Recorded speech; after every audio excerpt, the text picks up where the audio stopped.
Saudara dan saudari terkasih, Injil kita pada hari ini diambil dari Injil Lukas bab 24 ayat 46 sampai 53. Sesudah bangkit dari antara orang mati, Yesus menampakkan diri kepada para murid. Katanya kepada mereka, "Ada tertulis demikian, Mesias harus menderita dan bangkit dari antara orang mati pada hari yang ketiga. Dan lagi dalam namanya berita tentang pertobatan dan pengampunan dosa harus disampaikan kepada segala bangsa mulai dari Yerusalem. Kamu adalah saksi dari semuanya ini, dan aku akan mengirim kepadamu apa yang dijanjikan Bapa-Ku. Tetapi kamu harus tinggal di dalam kota ini sampai kamu diperlengkapi dengan kekuasaan dari atas."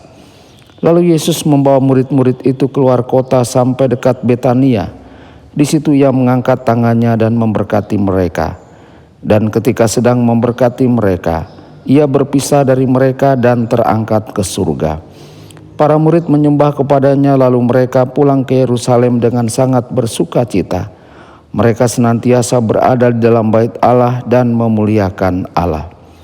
Demikianlah sabda Tuhan. Terpujilah Kristus.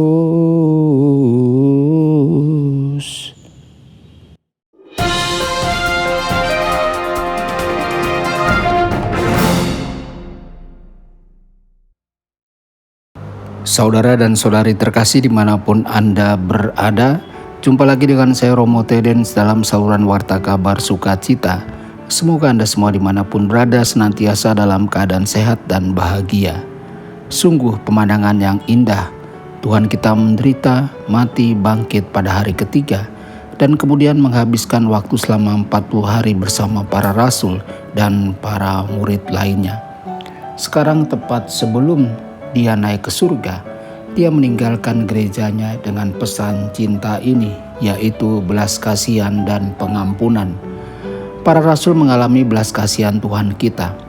Sekarang dia memberi mereka tugas untuk pergi ke seluruh dunia dan mengkhotbahkan pengampunan dosa dalam kuasa nama yang paling suci, yakni Yesus. Karena para rasul berkhotbah seperti yang Kristus telah katakan kepada mereka, kita semua adalah penerima belas kasihan Tuhan kita. Kita telah mengalami hal ini di hati kita. Kita juga harus memberikan kesaksian tentang pekerjaan Yesus Kristus. Saudara-saudari, kita tahu bahwa biji apel, jika diberi pupuk yang tepat, akan menjadi buah pohon apel yang menghasilkan banyak buah melalui banyak musim. Kita mengetahui hal ini melalui pengalaman. Tuhan menciptakan biji apel dan Dia memberinya kekuatan untuk menjadi pohon apel. Sekarang Kristus memberitahu para rasul bahwa Dia akan memberi mereka kuasa dari tempat tinggi, sehingga mereka akan diberkati dengan sesuatu yang jauh melampaui sifat dan kuasa manusiawi mereka sendiri.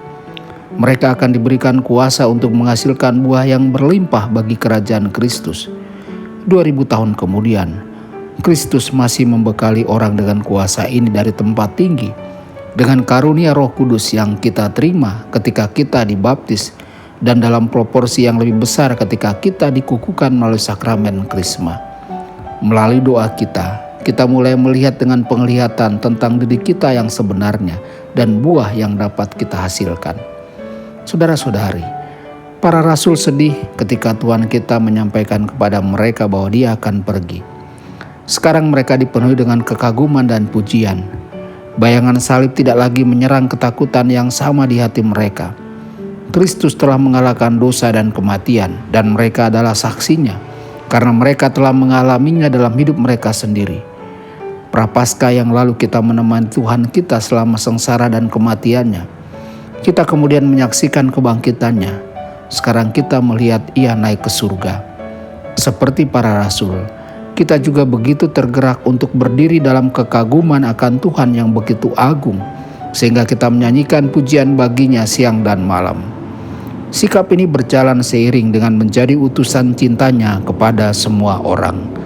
Tuhan Yesus memberkati dan menyertai Anda semua. Sabda Allah adalah kebenaran. Sabda Allah adalah kehidupan. Mari kita kita menghayatinya.